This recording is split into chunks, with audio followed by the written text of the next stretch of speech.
जय श्री कृष्णा दोस्तों। भगवत गीता अध्याय 3 कर्म योग। दोस्तों आज हम भगवत गीता के तीसरे अध्याय के बारे में पढ़ेंगे जिसका नाम है कर्म योग। इससे पहले हमने भगवत गीता के दूसरे अध्याय सांख्य योग को पढ़ा था। कर्म तो हर समय हम करते हैं, ऐसा कोई समय नहीं है जिसमें हम कर्म को किए बिना रह सकें। कुछ कर्म झूठ और फरेब से भरे होते हैं और कुछ कर्म कर्तव्य के लिए किए जाते हैं। तो फिर वे कौन से कर्म ऐसे होते हैं जो हमारे लक्ष्य तक हमें ले जाते हैं? इसी कर्म योग को श्री कृष्ण इस अध्याय में अर्जुन को बताते हैं। आइए दोस्तों हम पढ़ते हैं आज कर्म योग। अर्जुन पूछते हैं, हे जनार्दन, यदि आपको कर्म के मुकाबले ज्ञान बेहतर लगता है तो फिर ये हे केशव मुझे भयंकर कर्म में क्यों लगाते हैं? श्री कृष्ण ज्ञान को कर्म से अच्छा बताते हैं। तो उस स्थिति में यह प्रश्न उचित लगता है कि फिर श्री कृष्ण अर्जुन को कर्म अर्थात युद्ध करने के लिए क्यों कह रहे हैं? क्योंकि अगर ज्ञान की बात है तो अर्जुन श्री कृष्ण से प्राप्त कर ही रहे हैं, तो अपनों की हत्या करने वाले ऐसे युद्ध में श्री कृष्ण उन्हें क्यों भेज रहे हैं? दोस्तों कितनी ही बार हमारे मन में ऐसे प्रश्न आ जाते हैं कि कर्म आखिर क्यों किया जाए। श्री कृष्ण की बात सुनकर अर्जुन की बुद्धि मोहित हो रही थी। समझने की जगह वे ज्यादा उलझते जा रहे थे। इसलिए अर्जुन श्री कृष्ण से पूछते हैं कि एक बात बताइए प्रभु, जिसे मेरी उलझन दूर हो सके। अर्जुन कहना चाहते हैं कि उनकी दुविधा को दूर करने के लिए श्री कृष्ण उन्हें एक स्पष्ट बात बताएं जिस पर वे चल सकें। श्री कृष्ण ने जो अर्जुन को बातें बताई वे जटिल और गहरी हैं। ऊपर ऊपर से देखकर ऐसा लगता है कि यह सब ज्ञान की बातें हैं। इन बातों पर चलें तो चलें कैसे? और यही दुविधा अर्जुन की भी है और श्री कृष्ण उन्हें उत्तर दे रहे हैं। भगवान अर्जुन से कहते हैं कि इस दुनिया में दो प्रकार की निष्ठा, दो प्रकार के विश्वास हैं, जिसमें से एक है सांख्य योग और जिसका संबंध है ज्ञान से, और दूसरा है कर्म योग जिसका संबंध है सिर्फ और सिर्फ कर्म से। निष्ठा का अर्थ है कुछ भी करने की सबसे परिपक्व अवस्था और पराकाष्ठा। अपनी इंद्रियों को वश में कर परमात्मा का ध्यान लगाना ज्ञान योग से होता है और इसको हम कहते हैं दोस्तों संन्यास या सांख्य योग। दूसरा है कर्म योग जिसका अर्थ है निष्काम कर्म करके फल में इच्छा न रखना, क्योंकि दोस्तों कर्म करते रहो और फल की इच्छा मत करो, फल को भगवान के ऊपर छोड़ दो। मनुष्य न तो कर्मों का शुरू किए बिना निष्कर्मता को अर्थात योग निष्ठा को प्राप्त होता है और न कर्मों को केवल छोड़ देने से सिद्धि अर्थात सांख्य निष्ठा को ही प्राप्त होता है। दोस्तों ऐसा नहीं कि आप कर्म करें ही न, यानी कि आप कर्म छोड़ ही दो और खुद सन्यासी बन जाओ। ऐसे तो दुनिया चल ही नहीं पाएगी आगे। अपने कर्तव्यों को छोड़ यदि आप सन्यासी बन जाते हैं तो आप समझते हैं कि आपको मोक्ष की प्राप्ति हो जाएगी। ऐसा दोस्तों बिल्कुल भी नहीं है। ऐसा नहीं हो सकता कि आप कर्मों को त्याग दें और खुद कर्मयोगी कहें। कर्म को न करने से या फिर उसे सदा के लिए त्याग देने से कुछ भी हासिल नहीं होता। ऐसा ही नहीं हो सकता कि मनुष्य किसी भी काल में क्षण मात्र भी बिना कर्म किए रह जाए। हमारी दुनिया ऐसी है कि हम चाहे या न चाहें कर्म तो दोस्तों हमें करना ही पड़ेगा। कर्म न करना भी कर्म है। जिस तरह से हम दुनिया में आए हैं उसी तरह से प्रकृति ने हमें बनाया है। इसका गुण यही है कि हम हर समय अपना कर्म करते रहें। प्रकृति में कभी कुछ भी नहीं रुकता दोस्तों। सांसें चलती हैं, समय चलता है, जीवन चक्कर चलता रहता है और जब तक जीवन रहेगा कर्म ही रहेगा। इसलिए यह आवश्यक है कि कर्म को समझा जाए और उसे समझ के उसे किया जाए। जो सिर्फ दिखावे के लिए अपनी इंद्रियों को ऊपर से रोककर परंतु अंतर मन से हमेशा उन्हीं के बारे में सोचता है वह मिथ्याचारी अर्थात ढोंगी कहा जाता है, यानी कि झूठा और घमंडी इंसान। उदाहरण के लिए जैसे कोई भी व्यक्ति खाना खाने से मना कर दे लेकिन अंदर ही अंदर खाने के बारे में सोचता रहे और फिर किस तरह का उपवास हुआ इसे व्रत नहीं माना जाएगा। किंतु साधु सन्यासी आपको मिलेंगे जो कहते हैं कि उन्होंने दुनिया को त्याग दिया है, कर्म को त्याग दिया है, परंतु अगर उनके मन में अभी भी इस दुनिया के लिए इच्छा है तो श्री कृष्ण उन्हें झूठा और पाखंडी बताते हैं। हे अर्जुन, जो पुरुष सच्चे मन और इंद्रियों को वश में करके उनसे बिना लगाव लगाए कर्म करता है वही कर्म योग का पालन करता है और उसी मनुष्य को श्रेष्ठ माना जाता है। श्री कृष्ण एक तरह से चेतावनी दे रहे हैं कि इंद्रियों को तो वश में करना ही है, लेकिन मन का इन इंद्रियों से अधिक तरीके से लगाव नहीं होना चाहिए और उसे कर्म योग माना जाएगा। जब इंद्रियां वश में होती हैं तो आप कुछ भी करने में संभव होते हैं। किसी भी तरह की बाधा आपको आपका कर्म करने से नहीं रोक सकती। और अगर इंद्रियों के वश में है तो फिर वह स्वादिष्ट खाने की खुशबू ही क्यों न हो, कोई रूप सी नारी ही क्यों न हो, आसपास का शोर ही क्यों न हो, हर बाधा में आपको आपका कर्म करने से वह इंद्रियां आपको रोक देंगी। हे अर्जुन, तुम केवल कर्तव्य निभाओ, क्योंकि कर्म न करने से मुकाबले कर्म करना बेहतर है, और तुम्हारे कर्म न करने से तुम्हारा जीवित रहना ही भी तो संभव नहीं है। अर्थात तुम शस्त्र उठाओ और युद्ध करो, अपना कर्म करो, क्योंकि वह कर्म न करने से कहीं ज़्यादा अच्छा है। कहने का तात्पर्य यह है कि कर्म तो बहुत सारे हैं, परंतु उसमें से एक चुना हुआ है, उसी चुने हुए कर्म को निर्धारित कर्म कहते हैं। अपनी मर्जी से अगर आप कर्म चुन लेंगे तो उसे निर्धारित नहीं माना जाएगा। आपको अपना कर्म कर्तव्य समझकर अपना कर्म चुनना होगा, अथवा जो कर्म आपको मिलता है उसे आपका कर्तव्य समझकर आपको निभाना होगा। इस श्लोक में श्री कृष्ण पूरे समाज की भलाई वाले कर्म को समझा रहे हैं। यज्ञ वह होता है जिसमें सब शामिल होते हैं। श्री कृष्ण कहते हैं कि यज्ञ के लिए किए जाने वाले कर्मों से ही मनुष्य समुदाय कर्मों से बनता है। इसलिए हे अर्जुन, तुम इच्छाओं को छोड़कर उस यज्ञ से निमित्त ही कर्म करो। यज्ञ अर्थात समाज की भलाई के लिए किया गया निस्वार्थ कार्य। हमको भी अपने कर्म और कर्तव्यों को यज्ञ समझ के कार्यों में अपना योगदान देना चाहिए, जिससे समाज का भला हो सके। इससे ही आप निर्धारित कर्म ही मानिएगा। प्रजापति ब्रह्मा ने इस दुनिया की शुरुआत में यज्ञ को रचकर अपनी प्रजा से कहा कि तुम लोग इस यज्ञ द्वारा इस वृद्धि को प्राप्त हो जाओ। यह यज्ञ तुम लोगों को इच्छित भोग प्रदान करेगा। घरों में जो यज्ञ किए जाते हैं उन्हें एक धार्मिक कर्मकांड न समझकर उसका महत्व समझना चाहिए। यज्ञ हमारे संस्कारों का संगठित रूप है। संस्कार का अर्थ है कार्य करने का सबसे उत्तम तरीका। यज्ञ से हम हर विधि को या संस्कार को उचित तरीके से पूरा कर कर्म को शुरू करते हैं। यज्ञ एक तरीके से हमें राह दिखाता है। अगर आगे भी संस्कारों का पालन होगा तो हमारा ध्येय जरूर पूरा होगा। ब्रह्मा कहते हैं, यज्ञ से सब लोगों को, देवताओं को खुश करना चाहिए और वे देवता खुश होकर हम सबकी भलाई करेंगे। इस प्रकार निस्वार्थ भाव से एक दूसरे को उन्नत करते हुए तुम लोग परम कल्याण को प्राप्त हो जाओगे। यज्ञ देवताओं को खुश करने का तरीका है और इसके बदले में देवता आपको खुश रखते हैं। आपकी उन्नति करने के लिए काम करो। कोई शुभ कार्य में करने से पहले ईश्वर का नाम लेने का काम विधि का विधान है।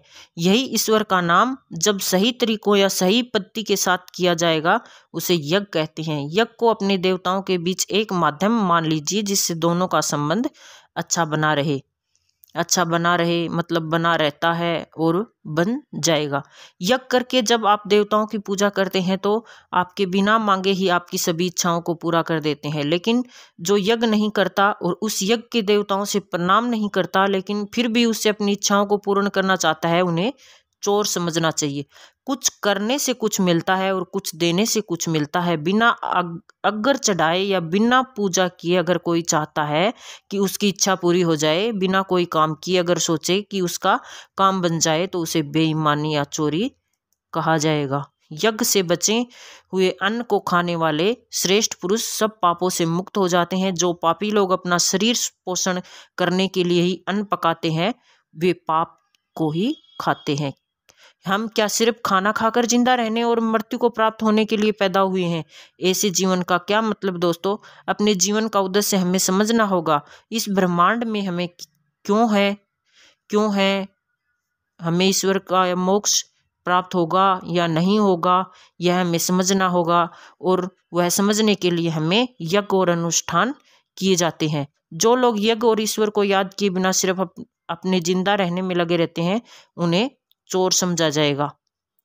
अगर अन्न खत्म हो जाए तो सब खत्म हो जाएंगे। संपूर्ण प्राणी जगत हर कोई अन्न से उत्पन्न होते हैं। अन्न की उत्पत्ति वर्षा से होती है और वर्षा यज्ञ से होती है दोस्तों, और यज्ञ कर्मों से होते हैं और कर्मों की उत्पत्ति होती है दोस्तों वेदों से। हमारी संस्कृति का सारा ज्ञान वेदों से ही तो आया है। कर्म क्या है उसकी परिभाषा से वेद आए हैं और वेद परमपिता परमात्मा से उत्पन्न हुए हैं। वेद ईश्वर से आया हुआ ज्ञान है। वेद से आगे और वेद से बड़ा कुछ भी नहीं है दोस्तों। इससे यह सिद्ध होता है कि यज्ञ और ईश्वर में श्री कृष्ण कह रहे हैं कि वेद ईश्वर से आया हुआ है, ज्ञान है, वेद से आगे और वेद से बड़ा कुछ भी नहीं है। दोस्तों, इससे यह सिद्ध होता है कि यज्ञ और ईश्वर में सीधा संबंध है। श्री कृष्ण कह रहे हैं जो पुरुष परंपरा से नहीं चलता, जो सृष्टि चक्कर और प्रकृति के नियमों के अनुसार नहीं चलता, अर्थात जो अपने कर्तव्यों का पालन नहीं करता, वह इंद्रियों के द्वारा भोगों में रमण करने वाला आयुक्त पापयुक्त पुरुष व्यर्थ ही जीता है। ऐसा इंसान सिर्फ इंद्रियों के वश में रहकर ही जिंदा रहता है, जीता है और मृत्यु को प्राप्त हो जाता है। उसके जीवन का मृत्यु चक्कर चलता ही रहता है। ऐसे इंसान के जीने और मरने का धरती पर कोई मतलब नहीं होता। वेदों में और ग्रंथों में ज्ञान और नियम के द्वारा बनाए गए उनका मतलब है और उस मतलब के अनुसार हमें अपना दोस्तों जीवन जीना चाहिए। श्री कृष्ण कहते हैं कि जो मनुष्य आत्मा में ही रमण करने वाला है, आत्मा में तृप्त और संतुष्ट हो, उसके लिए कोई कर्तव्य नहीं है। आत्मा का अर्थ यहाँ सबसे बड़ा सच है और जो सत्य समझता है, सत्य में खुश होकर ही रहता है, उसके लिए कोई कर्तव्य नहीं है। जिसको ज्ञान प्राप्त हो चुका है, जो जीवन की सच्चाई जान चुका है, सिर्फ वो ही एक ऐसा कर्तव्य है जिसका वो कर्तव्य कर सकता है और उसका कोई मतलब नहीं होता। लेकिन ऐसा कई लाखों करोड़ों में एक होता है। बाकी हम सब कर्तव्य के लिए सब कुछ है। संजय श्री कृष्ण को ज्ञान देते हुए कहते हैं कि हमें आगे बता रहे हैं कि ऐसे महापुरुष जो आत्मा को और सत्य को जान चुके हैं, उनके लिए कर्म करने का कोई प्रयोजन नहीं रहता है। ऐसे महापुरुष कर्म के बंधन से छूट चुके हैं, क्योंकि ये ज्ञानी इस दुनिया और ईश्वर को समझ चुके हैं। इनका स्वार्थ से कोई मतलब नहीं रहता, इसलिए ये महापुरुष हमारे जैसे लोगों के बिल्कुल अलग हैं। इन पर वे नियम लागू नहीं होते जो हमारे दुनिया में दुनियादारी में लगे हुए लोगों पे लागू होते हैं। दोस्तों, इससे कुछ ऐसे समझिए कि जिसे ईश्वर मिल गया हो, उसे फिर और क्या चाहिए और वे कोई और कर्म क्यों करे। हे अर्जुन, इसलिए तुम अपनी आसक्ति और अपनी इच्छा को छोड़कर हमेशा अपने कर्तव्य कर्म को ठीक तरीके से करते रहो और अपनी कामनाओं को छोड़कर सिर्फ और सिर्फ अपने कर्तव्यों को पूरा करने में लग जाओ, क्योंकि आसक्ति से या लगाव से छूटकर जो भी अपना कर्म करता है, वह मनुष्य परमात्मा को प्राप्त हो जाता है।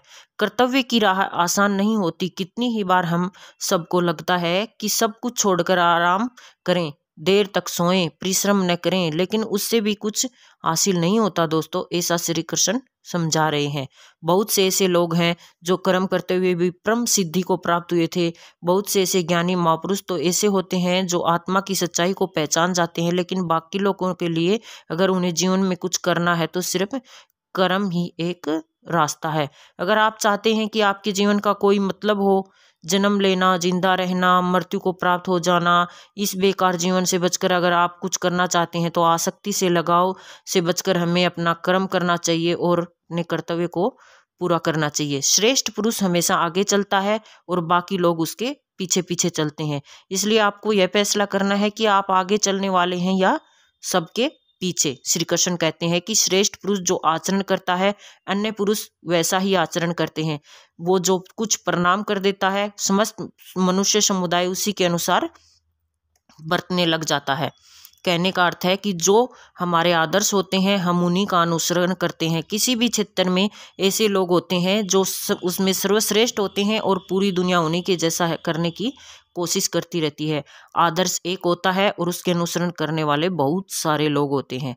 श्री कृष्ण कहते हैं, हे अर्जुन, मेरा इन 3 लोकों में कुछ भी कर्तव्य नहीं है और न ही ऐसी कोई वस्तु है जिसे मैं प्राप्त नहीं कर सकता। तो मैं भी कर्म करता हूँ, फिर भी मैं कर्म करने में सक्षम हूँ और कर्म करता हूँ। दोस्तों, श्री कृष्ण से बड़ा कौन आदर्श हो सकता है, लेकिन वे फिर भी अपने कर्म को करते हैं और अपने कर्तव्य का निर्वाह करते हैं। तो श्री कृष्ण ने महाभारत में भाग लेने से मना नहीं किया। उनकी नारायणी सेना कौरवों के साथ थी, लेकिन वे खुद अर्जुन व पांडवों के साथ जब श्री कृष्ण अपना कर्म करके अपने कर्तव्यों को पूरा कर रहे हैं, तो हम कौन होते हैं और हम अपना कर्म क्यों न करें। श्री कृष्ण कहते हैं, हे पार्थ, अगर मैं कर्मों को करने में सावधानी न बरतूं तो बड़ा अनर्थ हो जाएगा। हर श्री कृष्ण का अनुसरण करता है और अगर आदर्श या भगवान ही कुछ नहीं करेंगे तो मनुष्य तो सब कुछ करना ही छोड़ देंगे। जो सबसे बड़ा होता है और सर्वश्रेष्ठ होता है, सब उनका अनुसरण होता है। और अगर श्री कृष्ण यह सोचते हैं कि मैं तो भगवान हूँ, मैं कर्म नहीं करूँगा तो उन्हें किसी और को ज्ञान देने का कोई अधिकार नहीं है। ईश्वर होते हुए भी उन्होंने अपने हर कर्म का पालन किया, कर्म से कभी पीछे नहीं हटे। उनके पद चिन्हों में ही हमें चलना है और सर्वश्रेष्ठ बनने की कोशिश करनी है। श्री कृष्ण बताते हैं कि यदि मैं कर्म न करूं तो मनुष्य नष्ट भ्रष्ट हो जाएं और मैं संकरता का करने वाला होऊंगा तथा मेरी वजह से सारी प्रजा नष्ट हो जाएगी। अगर श्री कृष्ण कर्म नहीं करेंगे तो दोस्तों दुनिया खत्म हो जाएगी। ये दुनिया उन्हीं की तो लीला है, माया है, खेल है, और जिसने यह खेल रचा है वही अपना कर्म नहीं करेगा तो दुनिया में क्या बचेगा, चाहे वह ईश्वर हो या साधारण मनुष्य। नियम तो सब पर लागू होते हैं दोस्तों। अगर कर्म का नियम है तो श्री कृष्ण को भी करना पड़ेगा और हमें भी करना पड़ेगा। हे भारत, जिनमें समझ नहीं होती न वे कर्म में आसक्त होकर कार्य करते हैं। विद्वानों और समझदारों को बिना लगाव के कार्य करना चाहिए।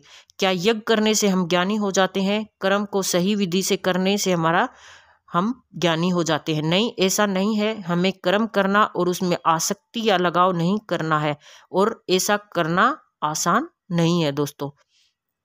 अगर ऐसा कोई ज्ञानी जिसका कर्मों से कोई लेना देना ही नहीं है, जैसे कि कोई साधु या संत जिसका भी किसी कर्म से आसक्ति नहीं है, तो ऐसे लोगों को समाज सेवा में लग जाना चाहिए। यह उनके लिए कहा गया है कि जो सोचते हैं कि दुनिया को छोड़कर सन्यासी बनने में उन्हें भगवान की प्राप्ति हो जाएगी। जो ज्ञानी है और जिन्हें ईश्वर की सच्चाई ज्ञात हो गई है, उनकी यह जिम्मेदारी बन जाती है कि उनके कार्य करने से तरीके से किसी दूसरे के मन के कर्म को लेकर श्रद्धा, अश्रद्धा, अपमान यह सब पैदा न हो जाए।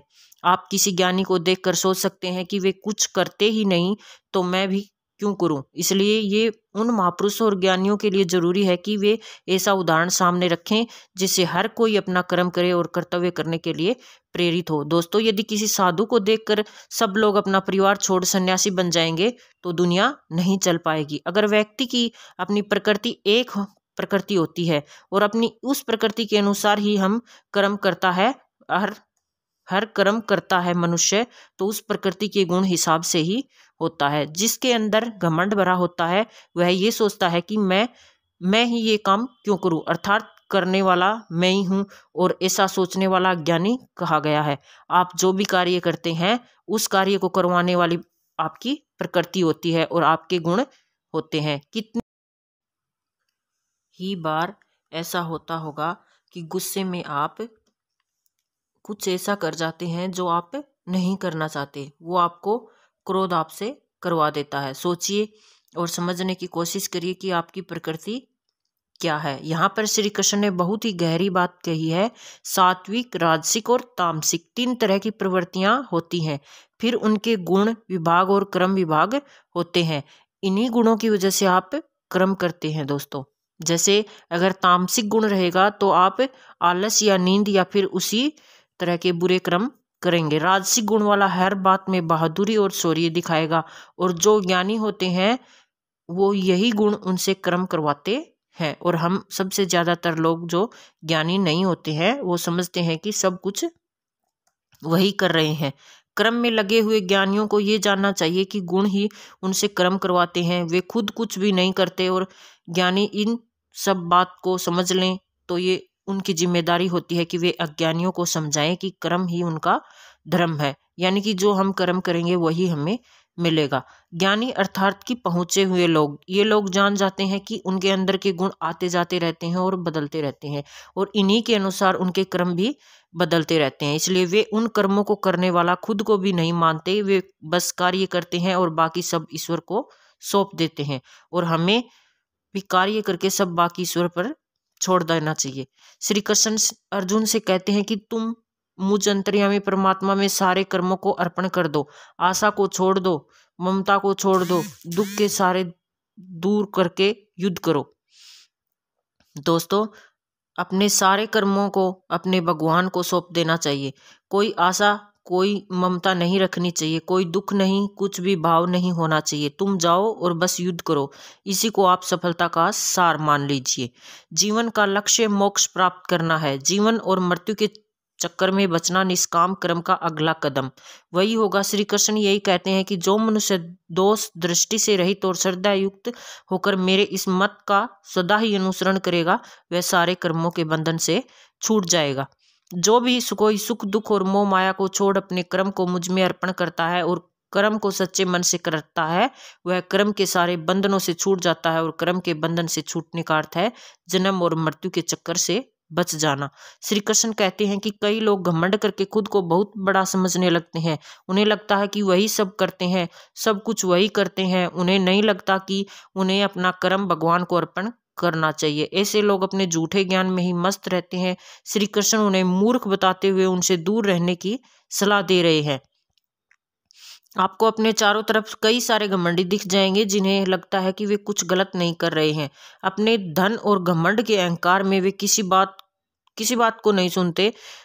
और हम आपसे यह कहना चाहेंगे कि आप उन्हें मूर्ख समझकर उनसे दूर रहिए।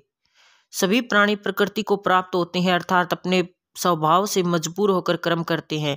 ज्ञानवान भी अपनी प्रकृति के अनुसार कोशिश करता है कि फिर इसमें किसी का हट क्या करेगा। श्री कृष्ण यह समझा रहे हैं कि हर प्राणी का अपना एक स्वभाव होता है, सभी उसी के चलते कार्य करते हैं।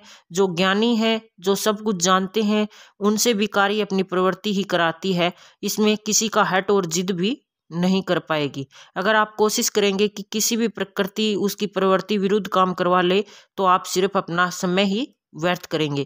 इंद्रियों में ही प्यार और क्रोध द्वेष छुपा है। मनुष्य को इन दोषों से वश में नहीं आना चाहिए, क्योंकि ये दोनों इसके कल्याण मार्ग में विघ्न करने वाले महान शत्रु हैं। अर्थात इंद्रियों में ही हर तरह का भाव छुपा होता है, अच्छा भाव भी और बुरा भाव भी। अच्छे और बुरे दोनों भाव हमें नहीं फंसना चाहिए इन दोनों में, क्योंकि इसमें फंसने से हमारे मोह की शुरुआत होती है और फिर इन इंद्रियों के चक्कर में हम फंसते हुए चले जाते हैं और फिर इंद्रियों से हम निकल नहीं पाते। काम, क्रोध, लोभ, मोह और हमें अपना शत्रु बना लेते हैं।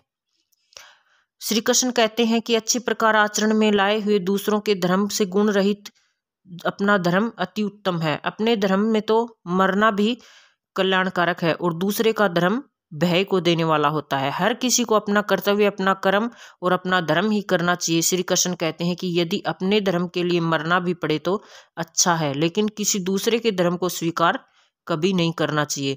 कोई बेहद कमजोर, जिसे खुद पर विश्वास न हो, दूसरे के धर्म को अपनाता है, जिसमें थोड़ा सा भी आत्मसम्मान होता है, पर वह किसी दूसरे धर्म को नहीं अपनाता।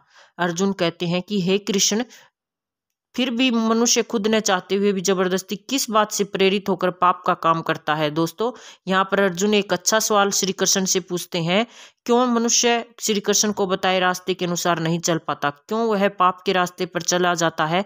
ऐसा क्या हो जाता है कि लोगों के साथ ही वे पाप के रास्ते में चल जाते हैं, चाहे वे इस बात को जानते हों या ना जानते हों। क्या चीज है जो उन्हें विवश करती रहती है पाप के लिए? उनका मन और बुद्धि किस बात को दोष दे?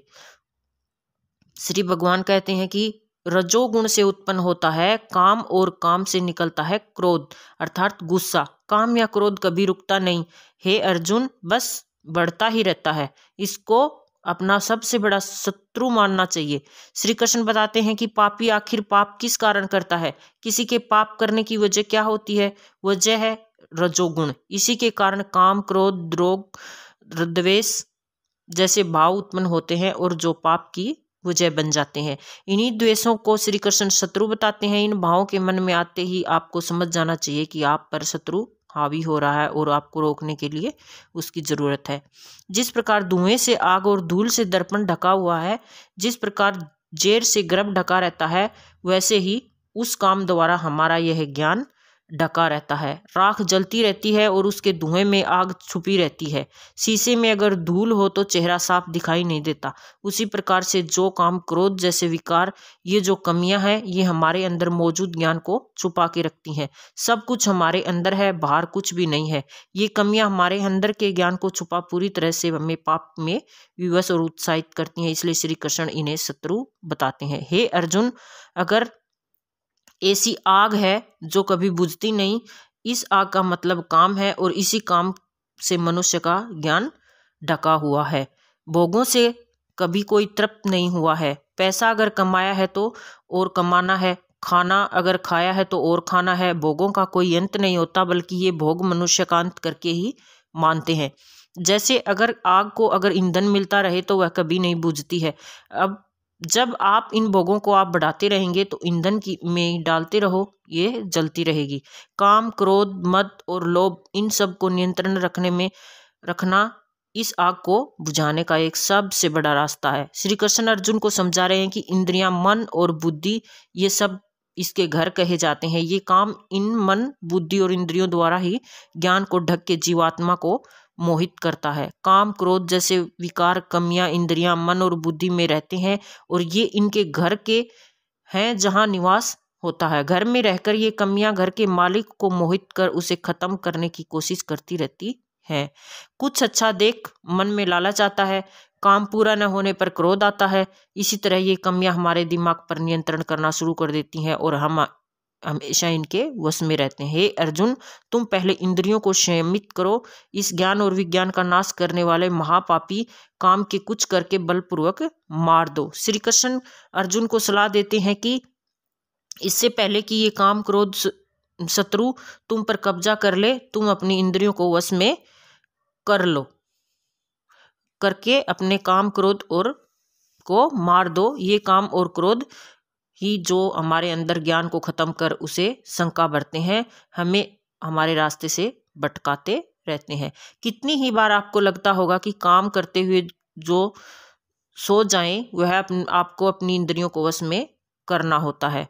इंद्रियों को स्थूल शरीर से बेहतर बलवान और शरीर श्रेष्ठ कहते हैं। इन इंद्रियों से बेहतर मन है, मन से बेहतर बुद्धि है और जो बुद्धि से भी बड़ा है वो है आत्मा। श्री कृष्ण कहते हैं कि हमारे शरीर में श्रेष्ठ हमारी इंद्रियां हैं। सही बात है कि किसी की शरीर में अब उसकी इंद्रियां पल भर में वश में कर लेती हैं, इसलिए, लेकिन इंद्रियों से बड़ा मन है। आप अपने मन से इंद्रियों का नियंत्रण कर सकते हैं और अपनी मन में बड़ी बुद्धि है। दोस्तों, यह गहरी बात है, इस बात को ध्यान में रखिएगा। अभी तक सबसे बड़ी है बुद्धि और बुद्धि से बड़ी है आत्मा। इसी आत्मा को समझने का यह सारा खेल है। दोस्तों, श्री कृष्ण अपनी बात को समझाते हुए कह रहे हैं, अर्जुन, इस प्रकार बुद्धि से बेहतर अर्थात सूक्ष्म, बलवान और श्रेष्ठ आत्मा को मानो। बुद्धि से अपने मन को वश में करो। हे महाबाहो, तुम इस कामरूप दुर्जय शत्रु को मार डालो। बुद्धि से मन को वश में करना, और अगर मन वश में हो गया तो आप इंद्रियों को भी वश में कर लेंगे। जब मन में इंद्रियां आपके वश में है तो आपका एक अगला कदम आत्मा के पास पहुंचना होगा। आत्मा परमात्मा एक ही रूप है और आपकी बुद्धि आपको आपकी आत्मा के करीब पहुंचा सकती है। तो दोस्तों, भगवत गीता अध्याय 3 कर्मयोग, दोस्तों ये था हमारा भगवत गीता का अध्याय जो हमारा था कर्मयोग। इसके बाद हम चौथा अध्याय लेकर आपके सामने पढ़ेंगे। तो आपको अगर वीडियो अच्छी लगी हो तो लाइक, शेयर और